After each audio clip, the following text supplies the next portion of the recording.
Welcome back to the channel, everyone. Today we're going to talk about the future of sleep. So let's jump into it. The future of sleep. If you're watching this, I'm guessing that you care about your health and wellness.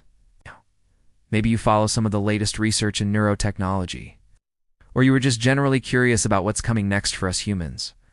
Either way, I think there's something here for everybody. And the more I dove into this topic, the more fascinated I became with all of the exciting things that are happening at the intersection of technology and sleep. It turns out that we are on the cusp of some major breakthroughs in how we understand and interact with our own brains and bodies when it comes to sleep. So here's a look at where we've been, where we are now, and where we're headed when it comes to the future of sleep. So, for a lot of history, we really didn't understand all that much about sleep. We knew that we needed it, but we really didn't have a clue as to why. In the 1950s, scientists began to study the brainwaves of sleeping individuals, and they identified 4 stages of sleep, which were numbered 1 through 4. Stage 1 is that kind of light sleep, right at the beginning, when you can still be awakened easily. And stage 4 is the deepest part of your sleep cycle.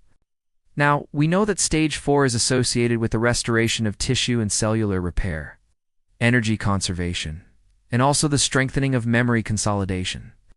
What scientists found is that as the night goes on, you go through these sleep cycles multiple times, cycling from stage 1 to 4 and then back again.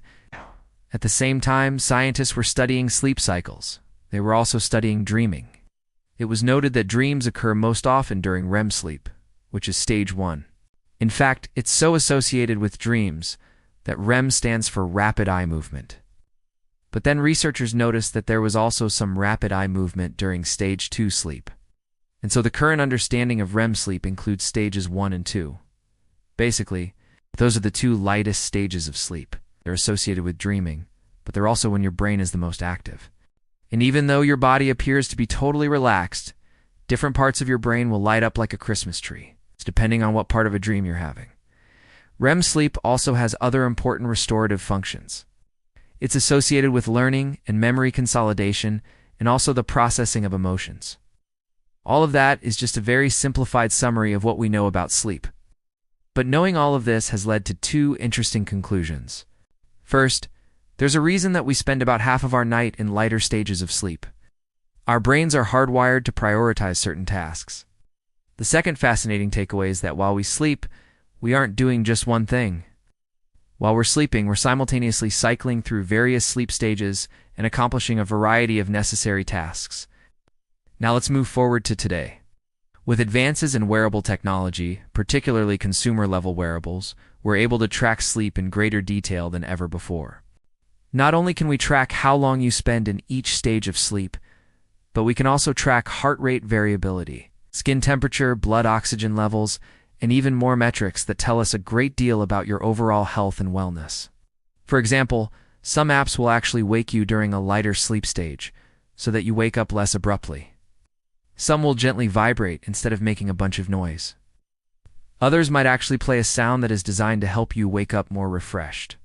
These are small but meaningful improvements to the quality of sleep that you get each night.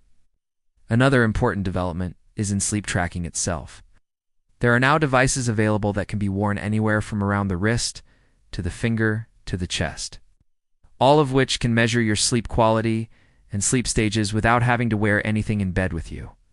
This is obviously much more convenient than a lot of the alternatives, and it means that you don't have to completely change your life to start getting better sleep. We'll talk more about how to optimize your sleep in just a minute, but first, let's talk about what's coming next. In terms of the future of sleep, one of the biggest developments I've seen recently is in smart alarm clocks. These are alarm clocks that can track your sleep in real time and then wake you based on your sleep stage. What's interesting here is that, in addition to not waking you abruptly, you can actually use an app to tell the clock what time you need to wake up by, and the clock will wake you up earlier if it needs to. Another benefit of smart alarm clocks is that they can actually tell you how much longer you can sleep. When you wake up and look over at the clock and it says 7 more minutes, it's tempting to hit snooze. But how accurate is that? Is it based on any science, or is it just a guess?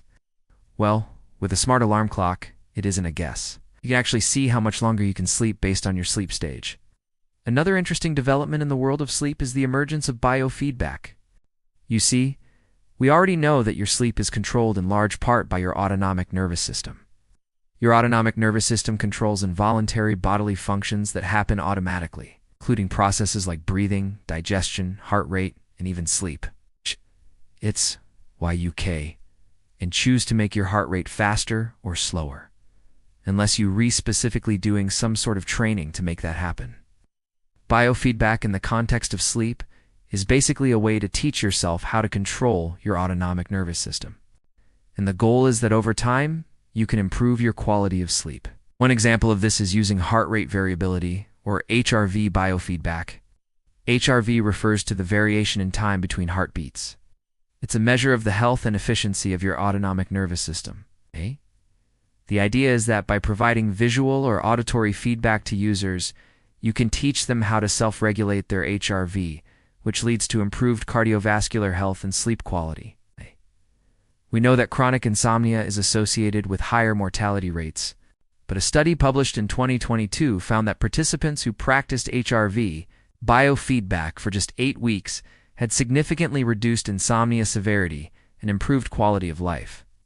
The best part about this is that HRV biofeedback can be done anytime, anywhere. All you need is a smartphone with a pulse reader. The average person probably doesn't need another app, but there are apps available for those who want to try it out. Another fascinating area of development is in the realm of artificial intelligence, or AI. We already have AI-powered sleep trackers and AI-powered alarm clocks, but that's just the beginning. I believe that in the not-so-distant future, we'll have AI-powered treatment plans for sleep disorders. Right now, we're still years away from this because we need more research. But the data collection capabilities of AI combined with its pattern recognition could lead to some serious breakthroughs in treating sleep disorders. Imagine an app that can tell you that you're redeveloping a sleep disorder or that your sleep quality is declining. Imagine being able to do something about that before you even realize it yourself. That's where we're headed. And it's really just a matter of time until we get there. Of course, none of this matters if you're not optimizing your sleep right now. So let me leave you with 3 tips for better sleep hygiene. 1. Make sure your bedroom is completely dark. Invest in blackout curtains if you need to. Light can have a huge impact on your ability to sleep well. 2. Make sure your room is slightly cooler, about 65 degrees Fahrenheit, seems to be ideal. And 3. Avoid screen time for at least an hour before bed. The blue light emitted from screens suppresses melatonin production and makes it harder to fall asleep. Those are just my 3 tips, but I'd love to hear yours. Leave them in the comments below and please subscribe. And thank you so much for tuning in. Till next time.